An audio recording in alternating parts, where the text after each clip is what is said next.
ونستغفره ونؤمن به ونتوكل عليه ونعوذ بالله من شرور أنفسنا ومن سيئات أعمالنا من يهده الله فلا مضل له ومن يضلله فلا هادي له ونشهد أن لا إله إلا الله وحده لا شريك له ونشهد أن سيدنا محمدا عبده ورسوله الذي ورسل بالحق بشيرا ونذيرا وداعيا إلى الله بإذنه وسراجا منيرا وصلى الله تعالى وسلم تسليما كثيرا كثيرا. أما بعد فأعوذ بالله من الشيطان الرجيم. بسم الله الرحمن الرحيم. يا أيها الذين آمنوا ادخلوا في السلم كافة ولا تتبعوا خطوات الشيطان إنه لكم عدو مبين. وقال رسول الله صلى الله تعالى عليه وآله وسلم لا عدو ولا طيرة ولا السفر في الإسلام أو كما قال. محترم حاضرین اکرام، بزرگوں، عزیزوں، یہ کلام پاک کی ایک آیت شریفہ اور ایک حدیث شریف ہے جو ابھی سنائی گئی ہے. یہ ہے رب ذوالجلال نے کلمہ لا الہ الا اللہ کے پڑھنے والوں سے خطاب کر کے فرمایا، اے ایمان والوں، پورے کے پورے اسلام میں داخل ہو جاؤ، شیطان کے نقش قدم کی اتباع نہ کرو، بے شک وہ تمہارا کھلا دشمن ہے، بے شک وہ تمہارا کھلا دشمن ہے. پیارے آقا حبیب پاک رسول خدا رحمت للعالمین صلی اللہ تعالی علیہ وآلہ وسلم نے مسلم معاشرے میں پیدا شدہ ایک عظیم بیماری کی طرف متوجہ کراتے ہوئے ارشاد فرمایا، اسلام میں چھوت چھات ہے نہ بیماری کا متعادی ہونا ہے اور نہ سفر کا مہینہ منحوس ہے. محترم حضرات، ماہ سفر المظفر اپنی تمام تر برکتوں کے ساتھ ہم پر سایہ فگن ہے. اس سے پہلے کہ میں آیت شریفہ اور حدیث پر کچھ عرض کروں، آپ کو تاریخ کے ایک بھولے ہوئے باپ کی طرف لے چلتا ہوں. محترم سامعین، آج سے 1400 برس پہلے رہبر کائنات، فخر کونین، جناب محمد رسول اللہ صلی اللہ علیہ وآلہ وسلم نے اپنی امت کو جو عظیم پیغام دیا ہے سن لیجئے اور دل کی گرہ میں مضبوطی سے باندھ لیجئے. سن 10 ہجری میں نبی اکرم صلی اللہ علیہ وآلہ وسلم نے حج فرمایا، جو تاریخ اسلام میں حجۃ الوداع کے نام سے یاد کیا جاتا ہے. سرکار جب میدان مینا تشریف لے گئے تو خصوہ نامی اونٹنی پر سوار تھے، جہاں 1,40,000 پرستران توحید و رسالت کے روبرو ایک خطبہ ارشاد فرمایا اور یہ فرمایا، اے لوگوں، مسلمانوں، تم پر ضروری ہے کہ میری آج کی باتیں ان لوگوں تک پہنچا دو جو یہاں حاضر نہیں ہیں. پھر فرمایا کہ اے لوگوں، مسلمانوں، جہالت کے جتنے رسوم تھے ان سب کو اپنے قدموں تلے روندتا ہوں اور ملیا میٹ کرتا ہوں، اور تمہارے درمیان 2 چیزیں، ایک قرآن پاک، دوسری میری سنت، میری اہل بیت چھوڑے جا رہا ہوں. تھامے رہو گے، کبھی گمراہ نہیں ہوں گے. تم سب ایک بندے اور ایک باپ کے بیٹے ہو. حضرات، دیکھ لیا آپ نے کہ ہادی اعظم نور مجسم رسول خدا رحمت للعالمین صلی اللہ علیہ وآلہ وسلم نے وداعی خطبے میں جو پیغام دیا ہے اس میں یہی فرمایا ہے کہ جہالت کے تمام رسوم ختم کر دیے گئے. آئیے ہم اپنے اپنے گریبان میں منہ ڈال کر دیکھیں کہ کتنے ایسے رسوم ہیں جو کبھی جہالت کے دور میں تھے اور آج ہمارے معاشرے میں رچ بس گئے ہیں اور ان کی جڑیں مضبوط ہو چکی ہیں. اسی لیے قرآن ہم سے مخاطب ہے کہ اے ایمان والوں، اے ایمان والوں، اے ایمان والوں، پورے کے پورے اسلام میں داخل ہو جاؤ، یعنی مکمل مسلمان بن جاؤ. ایسا نہ ہو کہ آدھا تیتر آدھا بٹیر بنے رہو. علامہ اقبال نے فرمایا مسلمانوں کے موجودہ حالات کا جو نقشہ کھینچا ہے وہ 100% حقیقت پر مبنی ہے. فرماتے ہیں وضع میں تم ہو نصارا تو تمدن میں ہنون. یہ مسلمان ہیں جنہیں دیکھ کے شرمائے یہود. چونکہ سفر کا مہینہ ہے لہذا میں آج چند ایسی باتیں کر رہا ہوں جو آج کے مسلمانوں کے باطل عقیدوں سے تعلق رکھتی ہیں. مثلا ایسے کتنے ہمارے مسلمان بھائی بہنیں ہیں جو سفر کے مہینے کو منحوس مہینہ سمجھتے ہیں. خصوصاً سفر کی 13 تاریخوں کو 13 کا تیزی کا نام دے کر بہت ساری زیادتیاں کرتے ہیں. اس مہینے میں کوئی اچھا کام انجام نہیں دیتے. مثلا شادی بیاہ، منگنی، شکرانہ، تجارت، مکان یا دکان کا آغاز ہرگز نہیں کرتے.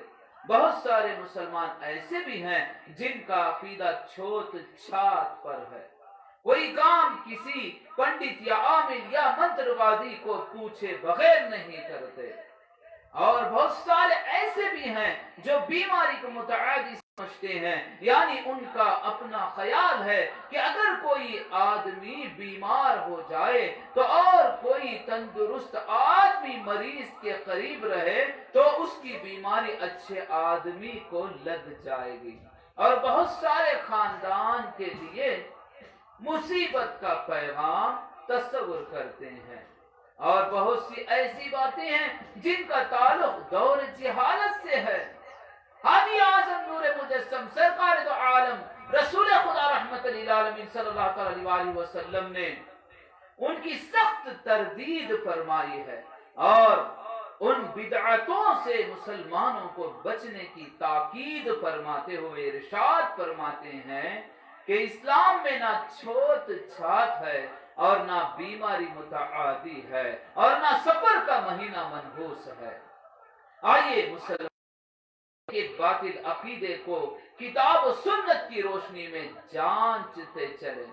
مثلا سفر کے ماہ مبارک کے بارے میں نبی اکرم صلی اللہ علیہ وسلم نے واضح الفاظ میں فرمایا کہ سفر کا مہینہ منحوس نہیں ہے. اور پھر تاریخ اسلام سے تعلق رکھنے والے اچھی طرح جانتے ہیں کہ کتنی جنگیں مسلمانوں نے سفر میں لڑی. مسلمانوں کے لشکر کامیابی کے جھنڈے گاڑتے ہوئے آ گئے اور آگے بڑھ گئے.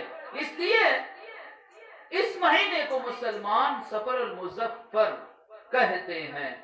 رہا بیماری کا معاملہ کہ بیماری کو متعادی سمجھنا گویا اللہ تعالیٰ کی ذات پر یقین اور توکل نہ رکھنے کا ثبوت. کیا یہ تاریخی حقیقت نہیں ہے کہ ایک مرتبہ ایک صحابی حضرت پاک صلی اللہ علیہ وسلم کی بارگاہ اقدس میں حاضر ہوئے اور عرض کرنے لگے یا رسول اللہ صلی اللہ علیہ وسلم میرے اونٹوں کے گلے میں کہیں سے ایک خارش زدہ اونٹ داخل ہو گیا ہے جس کے سبب میرے تمام اونٹ خارش میں مبتلا ہو گئے. یہ سن کر سرکار دو عالم صلی اللہ علیہ وسلم کا چہرہ یا انور سرخ ہو گیا اور آپ صلی اللہ علیہ وسلم کے غصے کے آثار نمایاں ہونے لگے. پھر ارشاد فرمایا کہ من اجرب الاول، پہلے اونٹ کو کس نے خارش زدہ بنایا دیا؟ کس نے بنا دیا؟ صحابی رسول کے پاس کوئی جواب نہ تھا سوائے اللہ کے کہ یہ کہیں کہ اللہ نے، یہ کہیں کہ اللہ نے، خاموش کھڑے ہو گئے۔ اس پر سرکار تو عالم صلی اللہ علیہ وسلم نے جو کچھ کرتا ہے اللہ کرتا ہے، بیماری کی متعادی ہونے کا اسلام میں کوئی تصور بھی نہیں ہے۔ یہاں ایک بات کی وضاحت کر دینا ہی مناسب سمجھتا ہوں۔ محترم دوستوں اور بزرگوں، حدیث شریف میں آیا ہے کہ نبی اکرم صلی اللہ علیہ وسلم فرماتے ہیں اذا رأيتم المجذوم فروا كفراركم بالاسد، جب تم جذامی کو دیکھو تو ویسے ہی بھاگو جیسا کہ شیر سے بھاگتے ہیں۔ یہاں ہمارے دماغوں میں ہر ایک سوال ابھرتا ہے کہ جب بیماری متعادی نہیں ہے تو سرکار دو عالم صلی اللہ علیہ وسلم نے جذامی سے بھاگنے کا حکم فرمایا ہے۔ معلوم کر لیں کہ ایک اور حدیث میں آیا ہے کہ سرکار دو عالم صلی اللہ علیہ وسلم نے فرمایا جذامی کے ساتھ ایک ہی برتن میں کھانا کھاؤ۔ بڑا ہی عجیب معاملہ ہے، وہاں تو بھاگنے کا حکم دیا اور یہاں ایک ساتھ کھانے کا حکم فرما رہے ہیں۔ اس حقیقت کو سمجھنے کے لیے جاننا چاہیے نبی اکرم صلی اللہ علیہ وسلم کا ہر قول سائل کی کیفیت پر مشتمل رہتا ہے۔ دراصل بھاگنے کا حکم جو فرمائے ہیں اس کی ایمانی کیفیت بہت کمزور رہی ہوگی، ان کے اپنے شرک میں مبتلا ہو جانے کا علم سرکار دو عالم صلی اللہ علیہ وسلم کو ہے، اسی لیے آپ نے جذامی سے بھاگنے کا حکم فرمایا۔ مثلا کوئی آدمی کسی جذامی کے ساتھ بیٹھے پھر وہ بھی جذامی میں مبتلا ہو جائے تو اسے یہ گمان ہو جاتا ہے کہ میں فلاں جذامی کے پاس بیٹھا تھا، اس کی علت مجھے لگ گئی ہے۔ اس طریقے سے سوچنے کو بھی بزرگوں نے شرک خفی بتلایا ہے۔ لہذا نبی اکرم صلی اللہ علیہ وسلم نے ایسے کمزور عقیدے کو مومن کے حق میں یہی بہتر سمجھا کہ شرک میں مبتلا ہونے سے بچا لیا جائے، چنانچہ فرمایا جذامی سے ویسے ہی بھاگو جیسا کہ شیر سے بھاگتے ہو۔ اور جب کسی عقیدے اور ایمان والے نے سوال کیا تو فرمایا کہ جذامی کے ساتھ ایک ہی برتن میں کھانا کھاؤ۔ سرکار دو عالم صلی اللہ علیہ وسلم کی نظر میں ہر آنے والے کی حقیقت عیاں تھی۔ اگر بیماری متعادی ہوتی تو سامعین عیادت مریض اسلام میں ثواب کا عام قرار نہ پاتی۔ عیادت مریض اسلام میں ثواب کا کام قرار نہ پاتی۔ نبی اکرم صلی اللہ علیہ وسلم نے نہ صرف امت کو مریض کو بیمار پرسی کی تعلیم دی اور خود اپنے دشمنوں کی عیادت کر کے اپنے خلق عظیم کا ثبوت دیا۔ سیرت کی کتابوں میں لکھا گیا ہے کہ مکہ میں ایک سرکار کا مخالف تھا، اس کا روزانہ کا معمول تھا کہ دن بھر کا کوڑا کرکٹ جمع کر کے رکھتا تھا۔ شام میں جب سرکار صلی اللہ علیہ وسلم کا گزر اس کے گھر پر سے ہوتا تھا تو وہ شخص جمع کیا ہوا کوڑا صلی اللہ علیہ وسلم کے جسم اطہر پر ڈال دیا کرتا تھا۔ پیارے آقا صلی اللہ علیہ وسلم کے جسم اطہر پر ڈال دیا کرتا تھا۔ ایک دن حسب معمول پیارے آقا صلی اللہ علیہ وسلم کا گزر اس کے گھر پر سے ہوا، لیکن وہ شخص آپ پر کوڑا نہ پھینکا تھا، حتیٰ کہ 3 دن گزر گئے۔ پیارے آقا صلی اللہ علیہ وسلم نے آس پاس کے لوگوں سے دریافت کیا تو معلوم ہوا کہ وہ بیمار ہے۔ یہ سن کر سرکار دو عالم صلی اللہ علیہ وسلم نے اس کی عیادت فرمائی۔ وہ شخص آپ کے سلوک سے اتنا متاثر ہوا کے قدموں پر گرا اور کلمہ پڑھ کر مسلمان ہو گیا۔ اے بیماری کو متعادی سمجھنے والوں، غور کرو، اگر بیماری متعادی ہوتی تو نہ سرکار دو عالم صلی اللہ علیہ وآلہ وسلم عیادت فرماتے اور نہ امت کو عیادت کی تعلیم دیتے۔ معزز حاضرین، ایسے ہی بہت سارے مسلمان ایسے کمزور ایمان کے ہیں کہ جن کو اپنے رب پر تو توکل نہیں، بس بلی پر، کوے پر، دروازے کی زنجیر سنکلی پر، اس پر بھی ہے۔ خصوصاً ان امور میں ہماری مائیں اور بہنیں بہت ہی آگے بڑھی ہوئی ہیں۔ کسی کام سے باہر نکلے، راستے میں بلی آڑی چلی گئی تو سمجھو مصیبت آ گئی۔ ایسے موقع پر یہ مسلمان کہتے ہیں کہ لوٹ جانا ہی بہتر ہے، کیونکہ ہمارا کوئی کام نہیں۔ گھر بیٹھ کر کوا پکارنے لگے تو یہ کہہ کر کوے کو اڑا دیا جاتا ہے کہ یہاں بیٹھ کر مہمان کو کیوں بلا رہا ہے، کسی اور جگہ جا کے بلا۔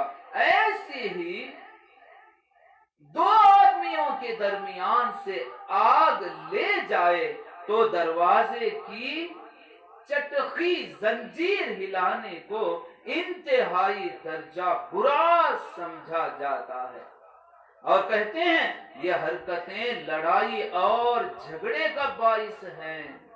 یہ سب وہی عقیدے ہیں جو دور جہالت میں مشرکین کے معاشرے میں پائے جاتے تھے۔ نبی کریم صلی اللہ علیہ وسلم جن باطل عقیدوں کو اپنے قدموں تلے رودنے کا اعلان فرمایا تھا، جیسا کہ آپ حضرات ابھی سن چکے ہیں، ایسے ہی بیوہ کو منحوس سمجھنا مسلم معاشرے کی امتیازی شان ہے۔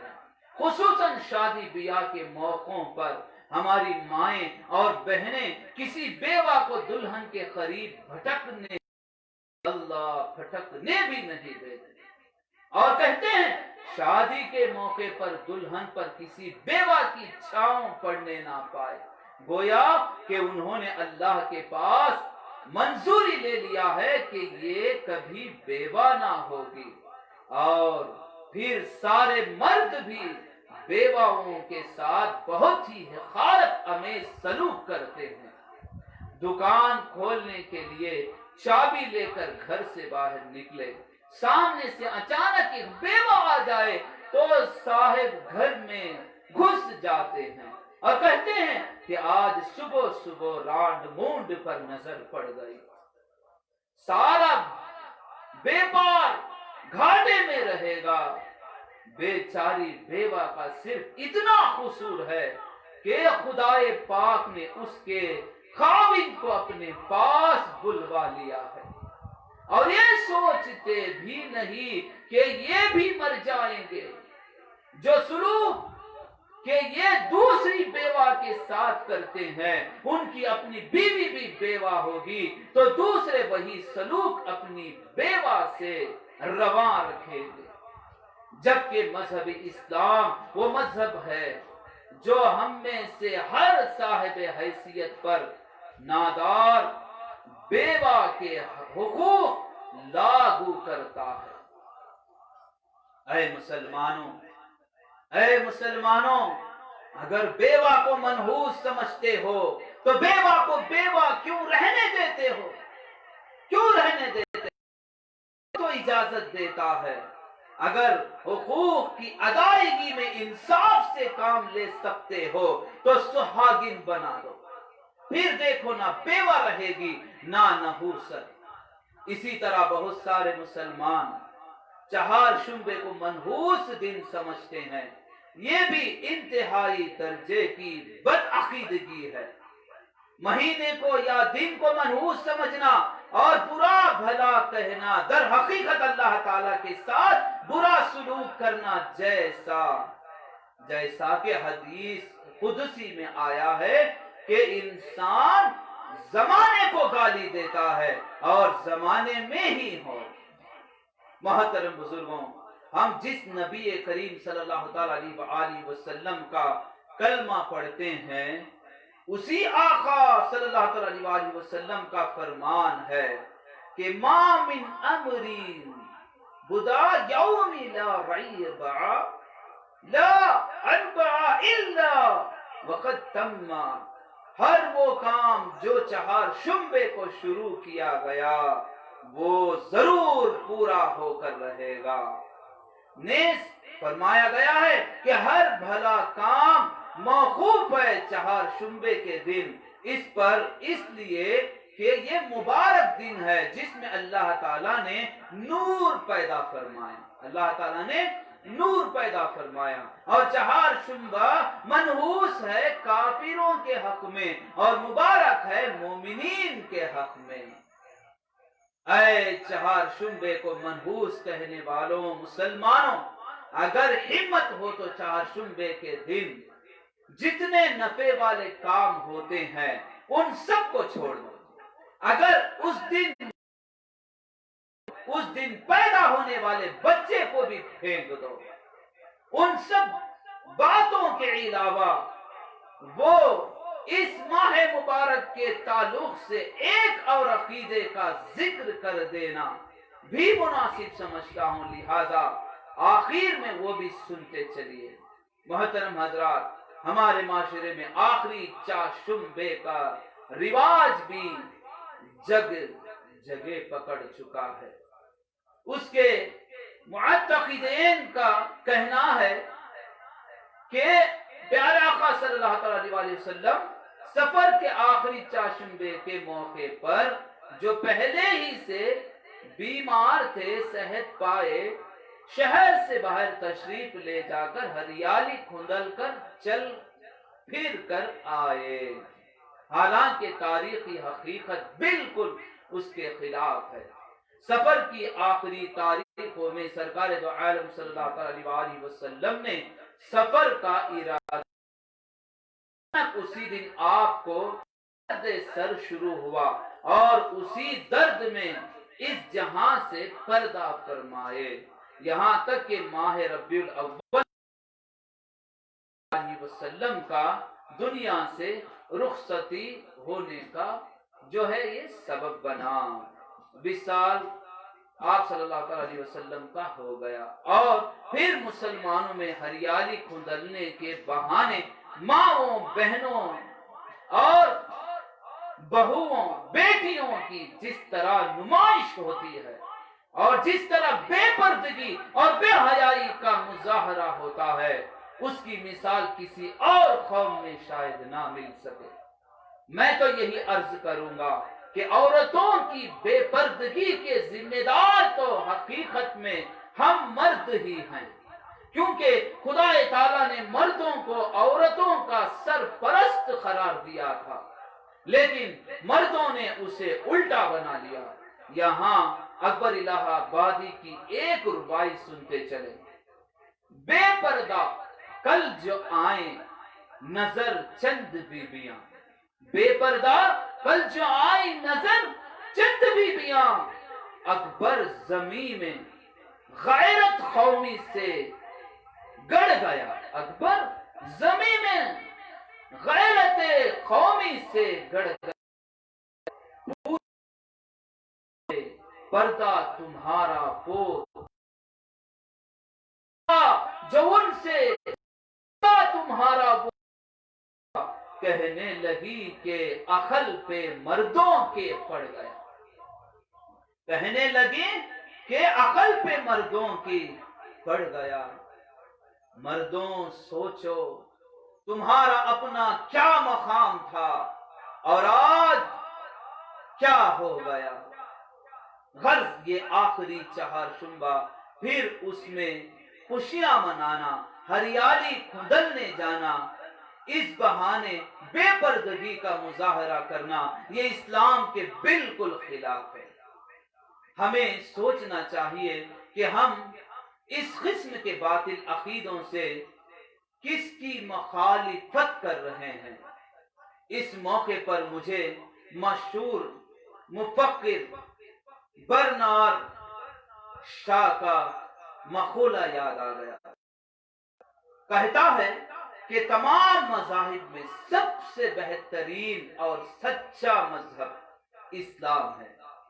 قوموں میں سب سے بدترین قوم قوم مسلم ہے. جب اس سے پوچھا گیا کہ تم نے اسلام کی حقانیت کو مان لیا مگر مسلمانوں کو بدترین کیوں کہا؟ انہوں نے جواب دیا کہ اسلام جیسے مذہب حق پا کر اس کی قدر نہ کرنا اور مکمل عمل نہ کرنا ہی بدتر ہونے کا سبب سے بڑا ثبوت ہے، سب سے بڑا ثبوت ہے. محترم حاضرین، سوچو، ذرا سوچو کہ ہمیں کون سا راستہ چلنا چاہیے، کون سا راستہ چلنا چاہیے تھا اور کون سے راستے ہم چل رہے ہیں. ہماری حالت تو ویسے ہی ہے جیسا کہ ڈاکٹر اقبال نے کہا تھا، قلب میں سوز نہیں، روح میں احساس نہیں. قلب میں سوز نہیں، روح میں یہ احساس نہیں، کچھ بھی پیغام محمد صلی اللہ علیہ وسلم کا تمہیں پاس نہیں. خدائے پاک مجھے اور آپ کو دنیا کے تمام مسلمانوں کو عمل کی توفیق عطا فرمائے اور کامل مسلمان بنا دے. آمین.